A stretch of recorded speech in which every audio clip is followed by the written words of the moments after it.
Hello there. Now, you would think, in the light of this, that I'd be pretty happy. I mean, News Presenter of the Year, the Trick Awards was pretty cool. And a massive thanks to all of those people out there that voted for me. The establishment were, of course, appalled because they, in their little London bubble, think that I'm incredibly unpopular. Well, in Notting Hill, I might be, maybe not quite so, in the rest of the country. But actually, truth is, I'm not full of the joys of spring. I've been living with something for the last couple of months that may well fundamentally affect my future career going on from here and whether I can even stay living in this country. I have been with the same banking group since 1980.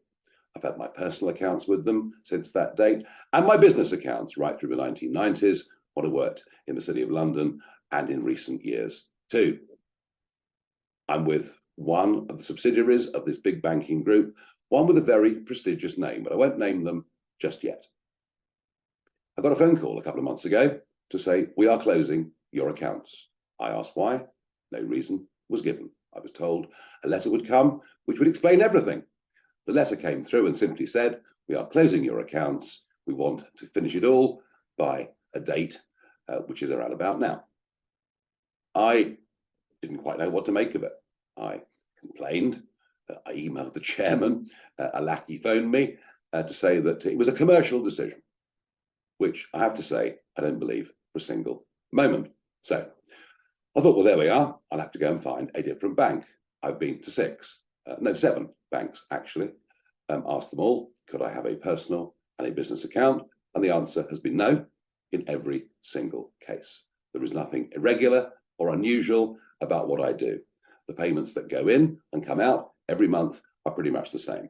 I maintain in my business account quite a big positive cash balance, which I guess with interest rates where they are, is pretty good for the bank too. So why is this happening to me? Well, one explanation is this. A few years ago, the European Union came up with a definition of somebody called a PEP, a politically exposed person. Now, this could range from anybody from a prime minister down to a local councillor.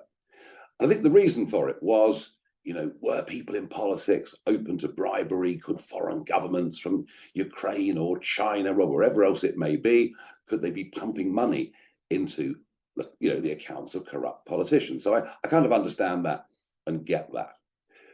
But it's all about interpretation, isn't it? And what the banks argue is that to maintain an account for a politically exposed person gives them increased costs of compliance. Now, I have spoken to the city minister in this country, and there is some hope that this EU definition, which came into British law, may be moderated in some way. We'll have to see. But of course, any bank, any organization can choose to interpret a PEP and whether they want the account in any way they choose. To my knowledge, I don't think anybody has been treated like me in the world of politics. But then the banks, you see, themselves are part of the big corporate structures in this country. These are the organizations who did not want Brexit to happen. And I think in my case, probably the corporate world will never, ever forgive me. Because they know if I hadn't done what I did with the help of thousands of people in our people's army, there never would have been a referendum, let alone a victory. I'm the one that is to carry the blame. So that's the second possible reason why I can't get a bank account, prejudice that comes from our institutions. But I think there's a third reason. A few months ago in the House of Commons, Sir Chris Bryant, chairman of the Privileges Committee, said, using parliamentary privilege, that I had received large sums of money directly from the Russian government, and he named a calendar year in which it had happened. Truth is, I didn't receive a penny from any source with even any link to Russia. And yet, because he said it, it stands. I wrote to the Speaker, I demanded an apology. Nothing has been forthcoming from Sir Chris Bryant. Well, I wonder whether that is what's given me part of the problem. I have employed a top firm of London lawyers. I'm going through a series of subject access requests to find out what is held on me by the international agencies and by the bank that wants to close me down. But think about it.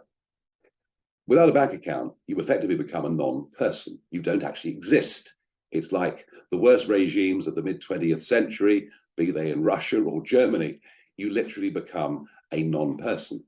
And you don't anymore, you did in the past, but you don't anymore actually have a right to be entitled to a bank account.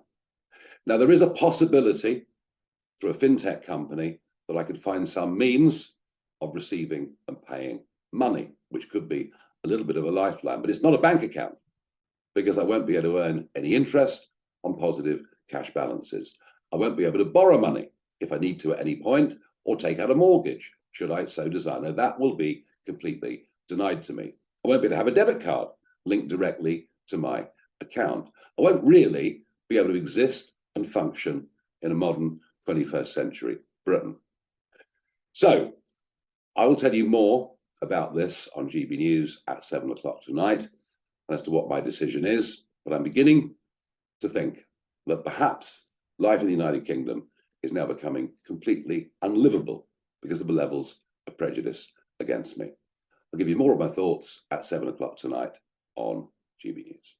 We need mass numbers of people to say, no, I'm allowed an opinion. You know what, Nigel Farage, and I'm not, since UKIP ended, I don't even know about his politics, I don't even know what he's doing, but he says something that was really interesting. He was asked about who runs the world, and I guess the person was trying to set him up for a question about the elites, and he said, truthfully, I'll tell you who runs the world, we do, because we decide how much of this crap we're going to put up with. The problem is we're putting up with too much of it. The problem is everyone's a coward, and you're right, I get the same thing. Wow, thanks for saying it. Why don't you say it? And everyone is just terrified.